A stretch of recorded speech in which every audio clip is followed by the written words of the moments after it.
Space sir जी के class में आपका स्वागत है। नेपाल में 2-3 दिन से जारी उथल पुथल के बीच वहां से सत्ता परिवर्तन की खबर आ रही है।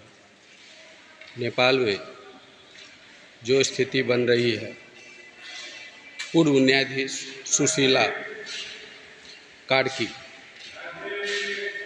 देश की अंतरिम प्रमुख के रूप में चुना जाएगा। यानी सरकार जो बनेगी वह सुशीला कार्की की बनेगी। ओली की सरकार हटने वाली है क्योंकि वहाँ तख्ता पलट हो चुका है।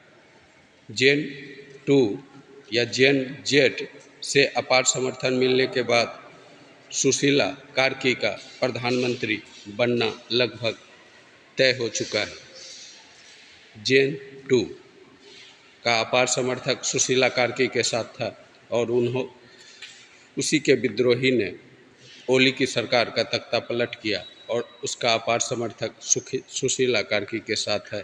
अब नई सरकार जो बनेगी उसमें नेपाल में प्रधानमंत्री सुशीला कार्की बनेगी।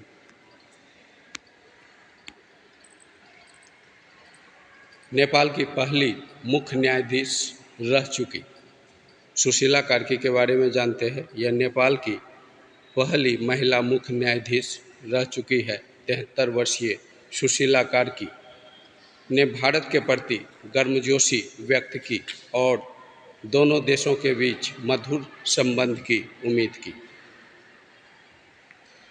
बुधवार को दिए गए एक बयान में कार्की ने प्रधानमंत्री नरेंद्र मोदी के प्रति अपनी प्रशंसा व्यक्त की। इस दौरान उन्होंने मोदी जी कहकर संबोधित किया।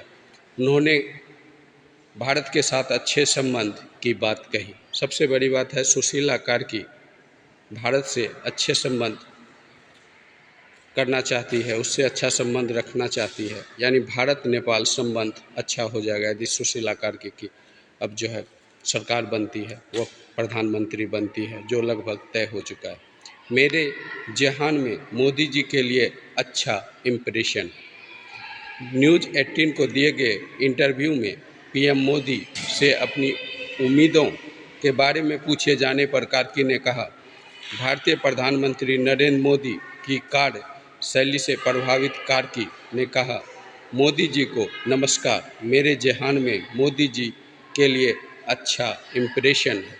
सुशीला कार्की ने बताया कि वे लंबे समय से भारत के संपर्क में नहीं थी। सुशीला कार्की ने भारत नेपाल संबंध को मजबूत करने की इच्छा व्यक्त करते हुए कही,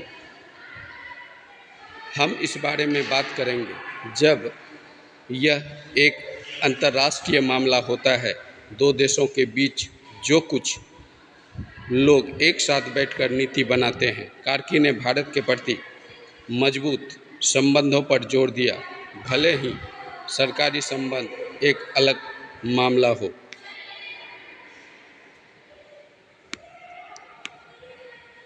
सुशीला कार्की ने नेपाल के लोगों और भारत के लोगों के बीच अच्छे संबंध हैं, यह बहुत अच्छा रिश्ता है।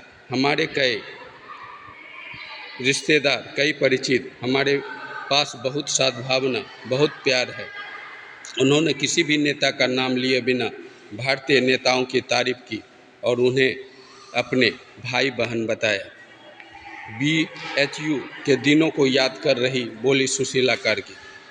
सुशीला कार्की ने बनारस हिंदू विश्वविद्यालय में अपने मास्टर डिग्री को हासिल के दिनों को याद किया। उन्होंने बताया कि मुझे आज भी अपने शिक्षक दोस्त याद हैं, मुझे आज भी गंगा नदी याद है। गंगा के किनारे एक छात्रावास था और गर्मी की रात को हम छत पर सोते थे। भारत नेपाल संबंध पर क्या बोली सुशीला कार्की। सुशीला कार्की ने हिंदी में बात करते हुए कहा, मैं भारत की सीमा के पास विराटनगर की नागरिक हूँ। शायद मेरे घर से केवल 25 किलोमीटर दूर है। उन्होंने बताया कि नियमित रूप से सीमा पर बाजार जाती हूँ। सीमा पार बाजार यानी भारत बाजार के लिए आती है, विराटनगर में रहती थी। भारत से अपनी उम्मीद के बारे में कार्की ने कहा, भारत ने हर समय नेपाल की मदद की। भारत के साथ संबंध पर खुलकर बात करते हुए कार्की ने कहा, दोनों देशों का रिश्ता बहुत पुराना है और जनता से जनता का जुड़ाव गहरा है। उन्होंने बताया कि उनके कई रिश्तेदार और दोस्त भारत में रहते हैं। उन्होंने इस रिश्ते की तुलना रसोई के बर्तनों से की, जहां कभी कभी खटपट होती है लेकिन रिश्ता मजबूत बना रहता है। यानी सुशीला कार्की ने भारत को जो है अपना पड़ोसी नहीं, एक घर का सदस्य की तरह समझी, जहाँ का आदमी एक जगह से दूसरे जगह जाते हैं। सुशीला कार्की ने नेपाल में भारतीय सुरक्षा का भी आश्वासन दिया, बताया कि सेना ने अब व्यवस्था बहाल करने का काम किया। उन्होंने यह भी कहा कि जिन लोगों की मृत्यु हुई है, सेना ने सत्ता संभाली, व्यवस्था संभाल रही है। विद्रोह के बाद उन्होंने यह भी कहा कि जिन लोगों की मृत्यु हुई है उनके परिवार को न्याय मिलेगा। नेपाल में सोशल मीडिया प्रतिबंध के बाद हुई हिंसक विरोध प्रदर्शन में कम से कम 25 लोगों की मौत हुई। इनके बाद सरकार मंगलवार को गिर गई, यानी मंगलवार को जो है सरकार वहाँ गिर गई। हालांकि अंतरिम सरकार को लेकर उन्होंने कहा कि अभी उनके नाम का केवल प्रस्ताव हुआ है और कुछ भी तय नहीं हुआ है, चर्चा अभी जारी है। इस तरह से पता चलता है कि नेपाल में सुशीला कार्की की सरकार बनेगी, क्योंकि वह पीएम मोदी से मिल चुकी है और भारत से उनके अच्छे संबंध रहे हैं। इस तरह से नेपाल में तख्तापलट भारत के हित में हुआ है। भारत से नेपाल का अब अच्छा संबंध होने वाला है, फिर पुराने दिन आने वाले हैं। ओके गाइस, वीडियो कैसा लगा जरूर बताइए। वीडियो अच्छा लगा वीडियो को लाइक करें, चैनल को सब्सक्राइब करें। Okay bye.